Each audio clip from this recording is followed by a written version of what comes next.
as we enter a new year, we often enter with excitement. Maybe there's something that's going to happen this year that we celebrate.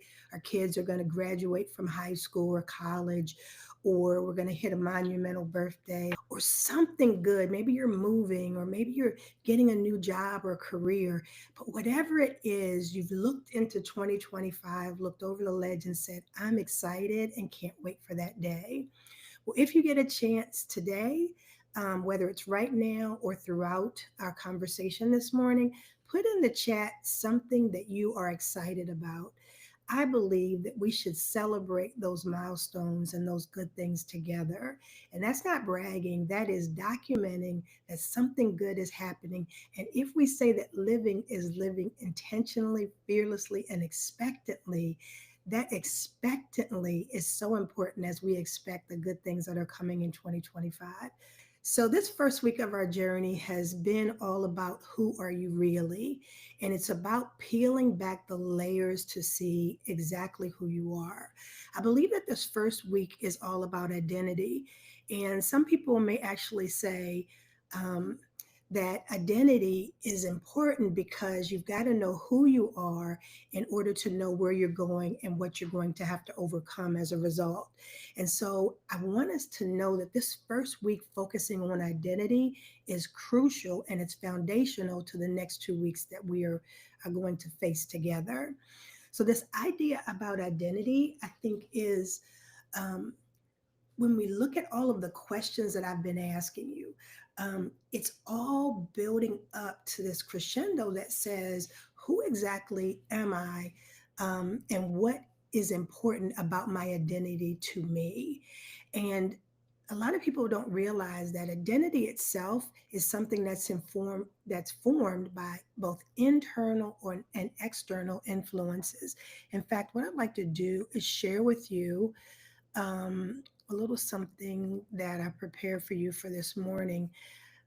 As we go to the guidebook, I created a special slide for you where I wanted you to really think about how identity is formed. And so studies say that identity is both internal and external.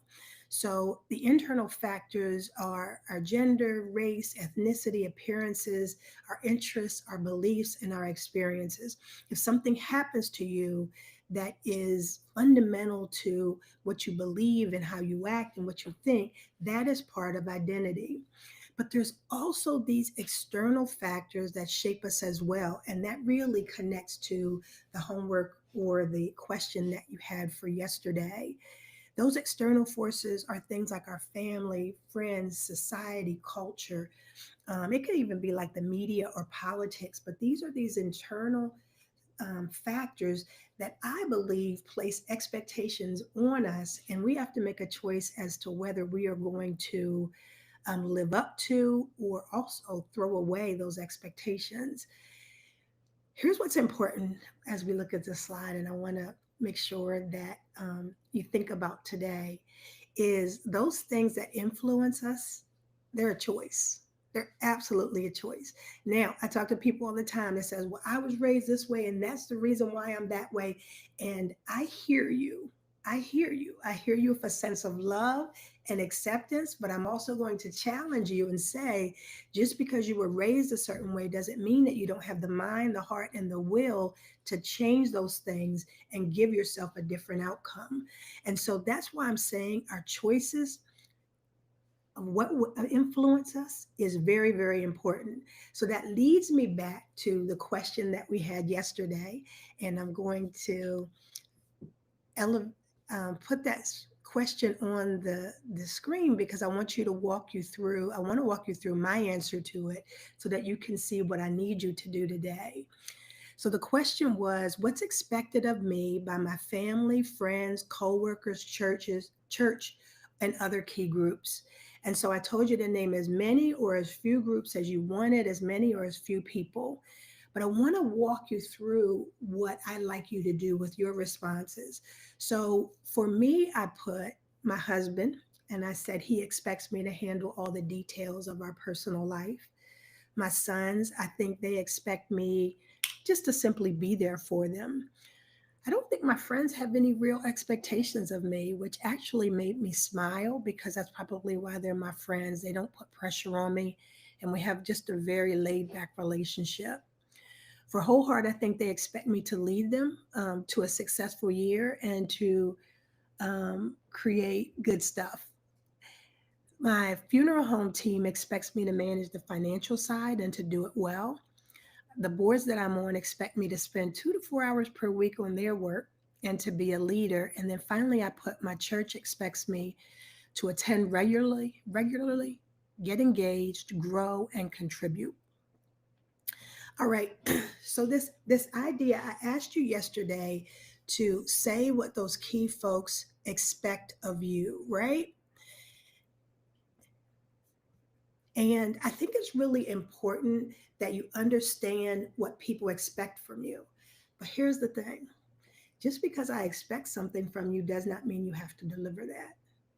I think part of our stress, part of the heaviness that we carry sometimes is this idea that we are to be the savior of all people and all things, and also that we are to take on more than we were created to take on. So oftentimes I think with my sons, I need to make sure that they have everything in check. They've financially they're good. They're good in every single way, and almost baby them to the point that if I took care of all of that stuff for them, how do they ever develop the skills and the understanding and the will to do it for themselves? Nobody did that for me. My parents, at once I graduated, said, you're on your own, go ahead. And what that did is that made me develop this sense of resilience that still leads me today. So I say that because many times I've wanted to jump in and take care of and save things for people that I wasn't called to do. So I think it's so very important that we understand, yes, this is what I think they expect of me, or this is what they actually do expect of me. And now, guess what? I get to make a choice. And not only do I get to make a choice, but in this 21-day process, I get to make a declaration. Because what I'm saying to you is, as we speak about identity this first 7 days, that we talked about what's our word and how is that going to lead us.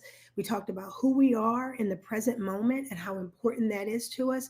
But I also want to make sure that we understand that we are communal beings, meaning we don't go through this life alone. We are always impacted by and connected to people.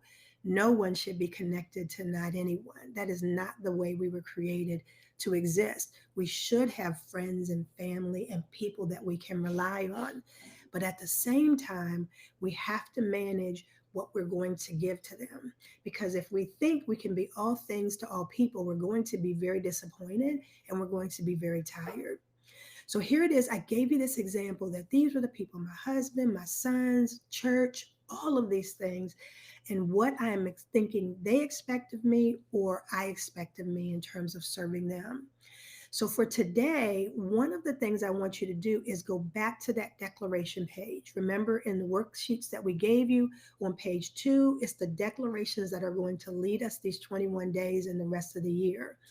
Well, in that middle column, we've already completed 2 of them, and now I want you to complete the third. And the third talks all about, it says the word external. And this is where we manage those relationships and those commitments.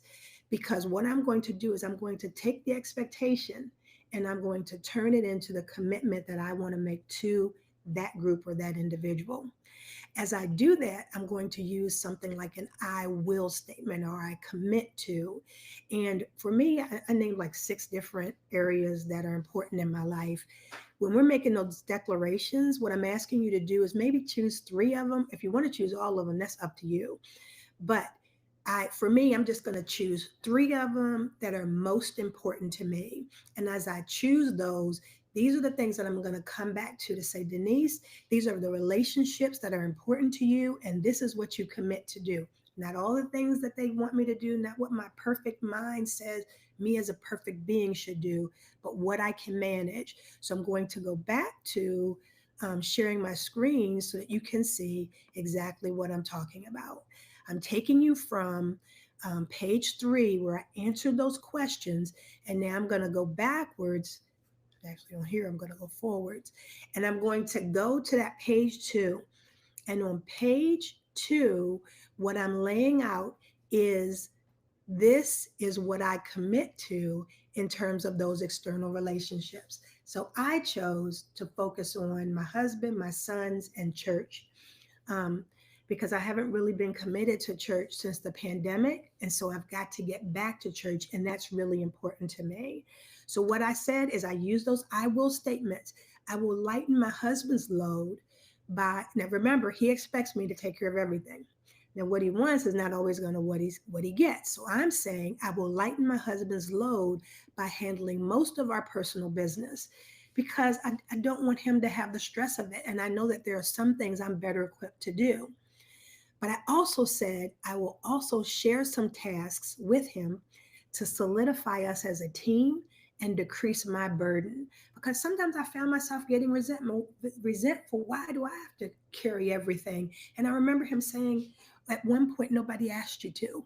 And he was so right. I was getting frustrated by a situation that I created. So, this is my commitment to my husband and our relationship. And here's the thing, as I go back to this declaration page frequently, as I remind myself of what I need to do, the more I remind myself, the more it becomes a habit. With my sons, I said I would get to know my sons better, because I know who I thought they were, and I know who I love them to be, but sometimes I don't really know who they are. So getting to be with them and to be present and just to listen as to what's going on in their life and what's on their hearts is so important. But I also want to be a better role model relationally, spiritually, and financially.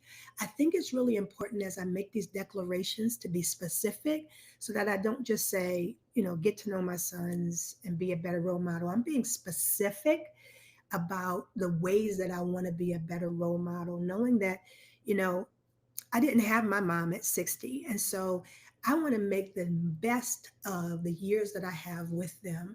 And so this is really important to me. What's interesting is, and again, I said they just expect me to be there for them. So I'm not saying exactly what the commitment was that they expected from me. I'm saying what I'm willing to do and what is meaningful to me. When I listed the church on the other page, I listed it exactly as I wrote it here, because exactly what they expect from me is what I agree to. It is what I should be giving to that portion of my life. So I rewrote it here saying I will attend church regularly, get more engaged, grow spiritually, and contribute my time and tithes. This is really important to me. And actually, when I wrote it, I got energized by it. Like, this, you talk about who Denise is. This is part of who Denise is. Not just who I am internally and who I'm becoming, but also who I am in relationship to other people and other things. That, my friends, is my identity. And so this whole idea, I want you to go on page 2 to do it. But if immediately it comes to you, one of the commitments that you're going to focus on and exactly what you want to do with that commitment, maybe it is, I want to take a trip with my girlfriends so that we really have a time to catch up, or whatever it is. I would love for you to share that in the comments, because you never know how your thought may affirm somebody else's idea or give them an idea of what they can work on. I love coaching people one on one, because you really get a chance to get specific about their issues. But when we work in groups, we get a chance to say, wow, I'm not the only one. And whoa, I can learn from what it is you're saying or doing. So I believe that this back and forth, this exchange of ideas is really important. So don't forget, please, please, please, please, if you get a chance, if there's something that you know you're going to work on, that commitment that's going to go in that external box, just put your I will statement in the comments, and we would love to hear it and share it. And sometimes I got folks who afterwards go and pray over the comments. And so it gives us a good connection to you. All right.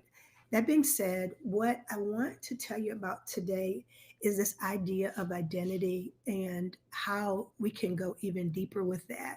One of the things that I think is really important is, we can't get everything done in 21 days, right? We can't get everything done in a 1 hour coaching session or an 8 hour workshop. Real growth and development happens over time. It happens tonight when I really think about a question that was posed, or tomorrow when I'm like, oh, I didn't even think of that. And I get that aha, and it advances my development. So I want you to know that real development does take time, and it's not going to be everything that happens in the context of these 30 minutes that we're together. With that being said, one thing I want you to think about doing is two of the powerful exercises that we do at Whole Heart with our clients. You can absolutely do it on a blank sheet of paper, or yesterday I mentioned the Wholehearted Life workbook that's available on Amazon. You can get it in there. Actually, it's drawn out there for you. But the two exercises are what we call our family tree exercise and our social circle. And I want to tell you about that real quickly because I want you to think about considering this, that our family and our social circle, as we noted before, influence us in a multitude of ways. Sometimes, I found myself at times acting like my mom. I don't even think about it. It's just habitual. And it's not until somebody brings it to my attention do I say, yeah, I want to continue that behavior, or no, that's not cool because I didn't like it when she did it to me. That awareness of who we are, what we do, and what it's connected to is so very important. And I think it's extremely important with our family and our social circles. So with the family tree exercise, what we do is we put us as individuals in the center of a page, and then we put people above us on the same line and below us. Above us, we put our parents, each of their names, when they were born, and if they passed away, when they died. And not only our parents by birth, but also people who served as parental figures for us. Because in our community, a lot of times we've got the neighbor who was more like a grandmother or whatever. And so acknowledging the roles that they played is so very important because they are influential in shaping us. So what we do is we put us in the center, and then above us, our parents and parental figures, above them, grandparents and grandparent figures. On the same line of as us, we start putting our siblings and also our life partners, and then below us, children and get grandchildren. Again, it's in the Wholehearted Life workout book, but I want you just to picture that in the center is you, and it's like a family tree that you're creating. But the beauty of the family tree is not just the traditional, this is the person who existed, this is when they were born and died, but you really go and say, what was my relationship like with that person? How did they shape me? And what did I learn from them?